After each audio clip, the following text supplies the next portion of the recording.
I forget just where. All right. You lost it. You forget where. Remember this, fella.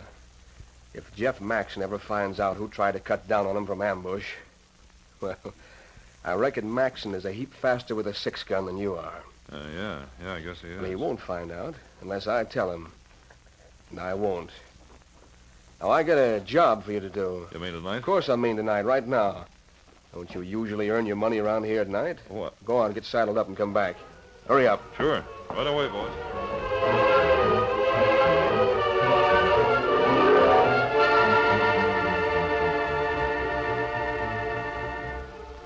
The Lone Ranger, waiting along the trail a few miles from the town of Monroe, recognized the approaching hoofbeats that came from the direction of town.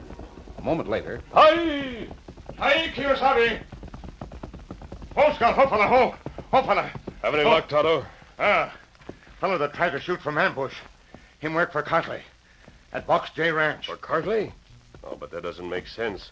Why should Cartley send for a gunman like Jeff Maxon, then try to have him shot from ambush? I think... Oh, wait a minute. Did you learn who the bushwhacker was? Him named Bert Crowder. Me trail him back to Monroe. Find him gunslinger for Cartley. What else? Crowder feller go to Liberty in Monroe. Change horses, then go out to ranch. Cartley's been trying to buy the James Ranch for several years. Evidently, he decided that it can't be bought. He's trying to force old man James to pull out. Steady, big fella, a minute. Come on, Tonto. We go see Cartley, feller? No, I'm fairly sure of what he intends to do. Right now, I'm anxious to call on Mr. James. Come on, Silver. Get him up, Scout.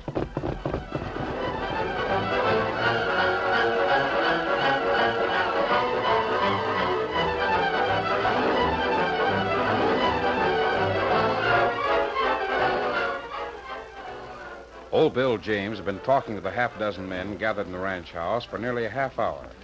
The men were uncomfortable, and Old Bill didn't like what he had to tell them. So, you fellas better suit your own selves. I ain't asking nary one of you to stay with me. Can't afford to pay nothing but regular wages. Well, that's all right. Now, hold on a minute. When a man has to dodge bullets for a living, he ought to get paid accordingly.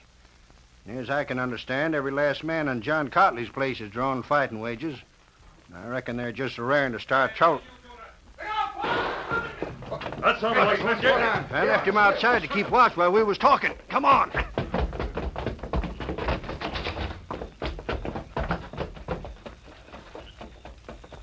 What's up? Huh? Slim, what's happened? We heard a shot. Fella wearing the black mask. Here. This is for you, Bill. Fella said you'd better take some good advice. Hey, you men, get Slim into the bunkhouse. Quick, Monty. You saddle up and cut the breeze from Monroe. Get the doctor. Easy, boys. Take it easy. What's that Slim give you, Bill? Yeah, it's a message. A message wrapped around a silver bullet. Huh? What? What's the message say? Well, it says, you better clear out while you've got a chance. Don't let your men get killed off because of your stubbornness. Of all the kind And this note, it's signed by the Lone Ranger. I always heard he was all right. I thought... This just goes to prove that when a fellow wants something as bad as John Cotley wants his ranch, and has got the money to spend, he usually gets what he wants. Unnecessarily, Mr. James. Say, that's the fella, the one that shot Slim Gailey. Oh, I know. Wearing a black mask. Well, mister, what brings you back here? Was you supposed to wait for an answer to this message? Answer? To what message? We'll give you the answer right now. Maybe after all, Cartley can force me out. But before I go, I'm going to have the satisfaction of settling with you for shooting Slim. Get him, boys. Oh, wait.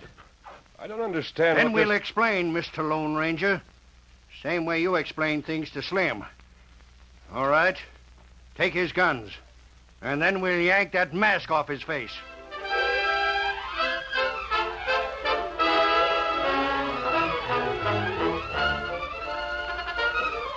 The curtain falls on the first act of our Lone Ranger story. Before the next exciting scenes, please permit us to pause for just a few moments.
to continue our story. At the Box J Ranch, John Cartley laughed heartily as he spoke to several of his hired gunmen, including the new man, Jeff Maxon. I hate to say it, boys, but it looks like you're not even going to have a chance to earn your wages. Don't you worry. You'll get paid all right, as far as that goes. Only, the way things have worked out, I wouldn't be surprised if old man James comes trotting over here in the morning, eager and anxious to sell out at any price. How you figure, Cartley? Huh? Well, you see, old Bill James has known for a long time that I could put on more pressure than he could stand, see? And lately, I've been doing just that. And this evening, he's going to get a message from a fellow that's known to always finish everything he starts. Yes, sir. He's going to get a message from the Lone Ranger. Yes, a real, genuine message wrapped around a genuine silver bullet. And that message tells him he'd better clear out if he knows what's good for him. Hold up there. How come you know all this, huh?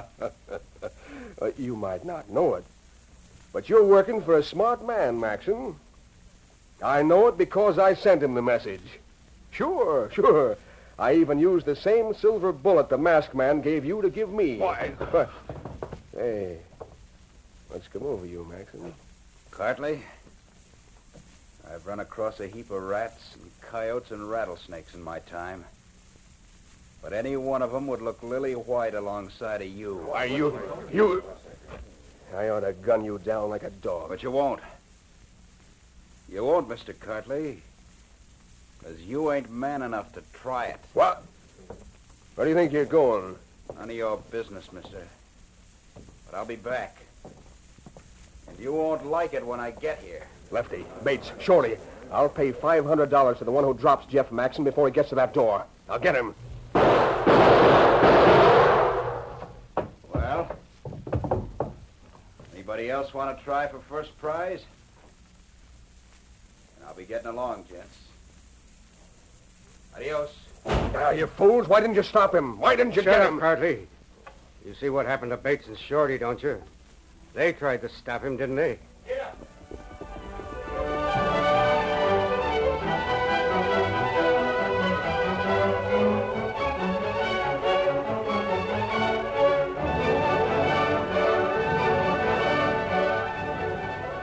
Tonto, waiting in the shadows with the horses, had no way of knowing that his friend the masked man had walked into a trap. However, if his friend did not return within a reasonable time, the stalwart Indian knew he must find out why.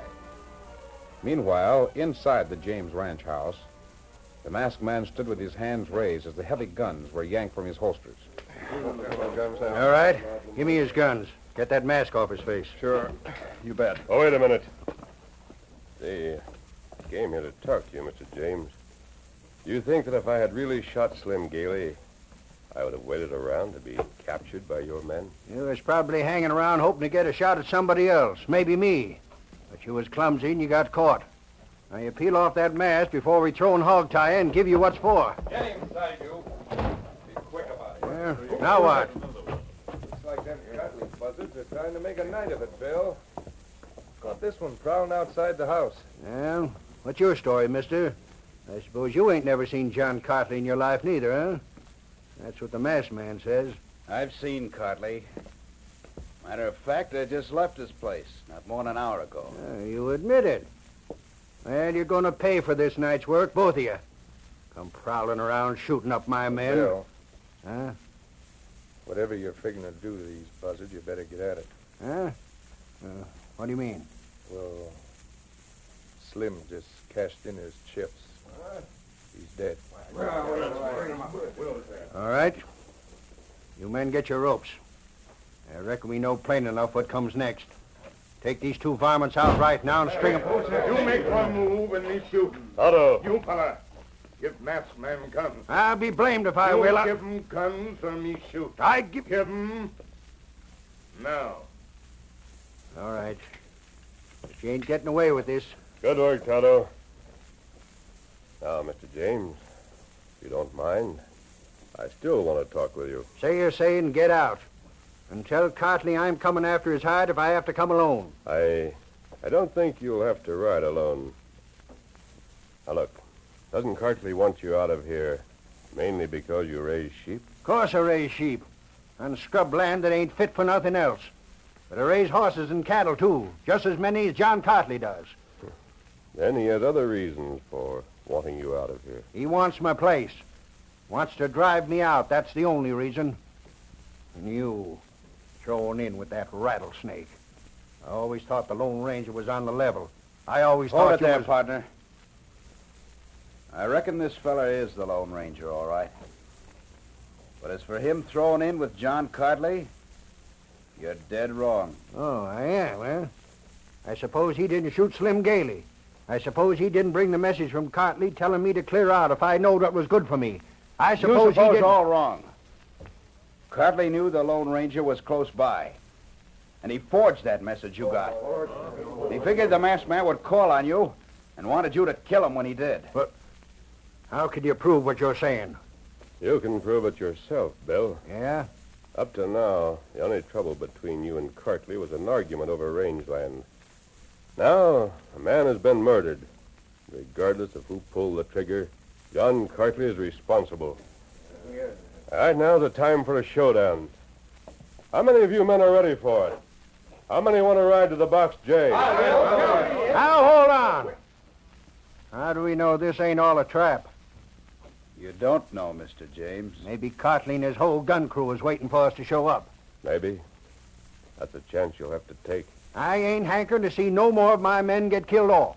Cartley's responsible for the killing of one of your men already. That means the beginning of an open range war. He won't stop until he's driven from the valley. So what am I supposed to do about it?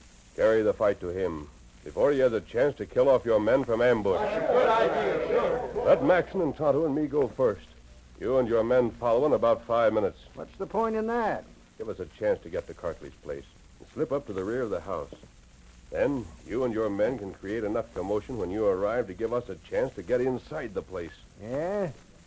Maybe give you a chance to tell Cartley we're coming, so he can get ready for us. You're acting like a scared old woman. Every man in this room is eager to fight your battle, except you. Like a scared old woman, huh? Yes. Come on, Maxon. You're just wasting time. Mr. James would rather remain here. Well, that's his business. Let's go. Hello. Adios, you bunch of scared rabbits. And you, Mr. James. You better go sit down and write another letter to the Cattlemen's Association. What's that you say?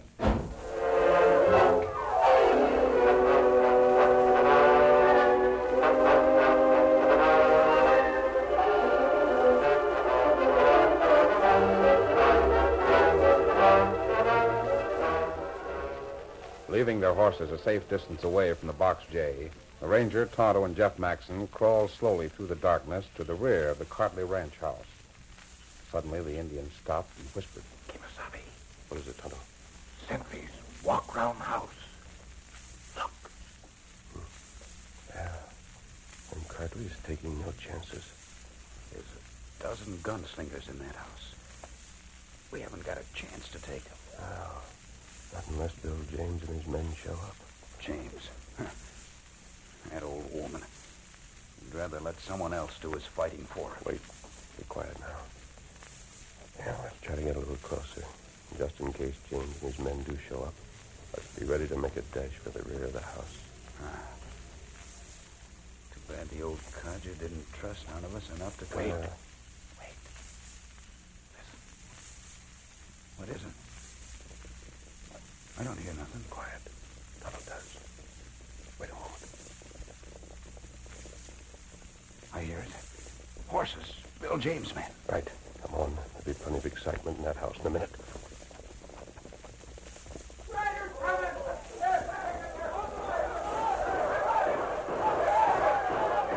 Come on. The sentries are running around to the front. Let's get inside.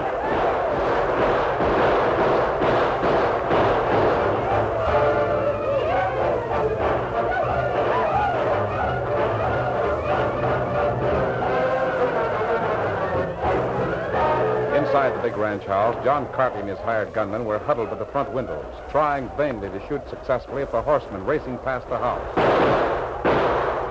Yeah, that's Bill James and his bunch, all right. What the blazes are they trying to do? Racing back and forth like wild Indians. They're not even hitting the building. Well, if you ask me, that Jeff Maxon fella must have rode over there and told him what he knew. Yeah.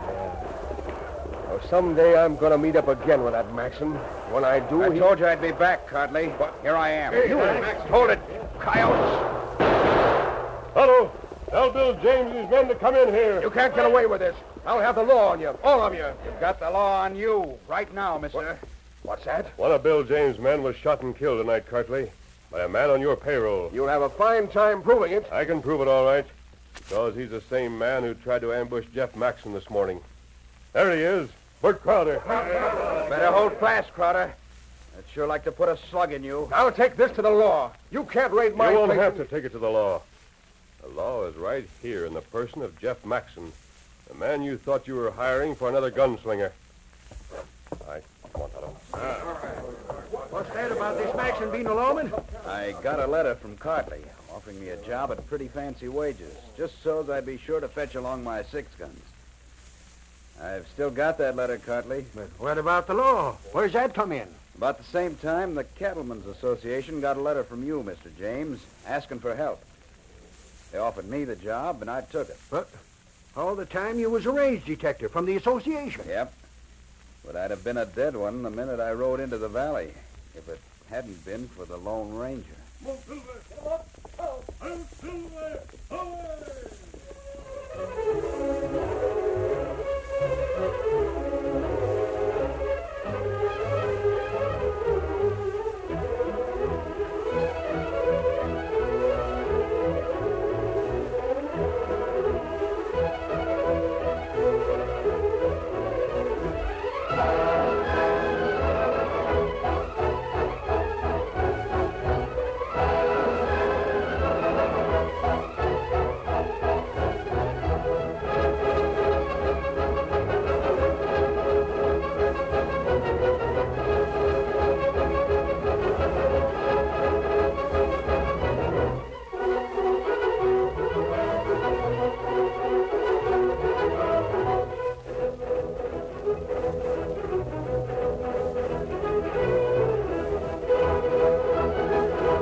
The story you have just heard is a copyrighted feature of the Lone Ranger Incorporated.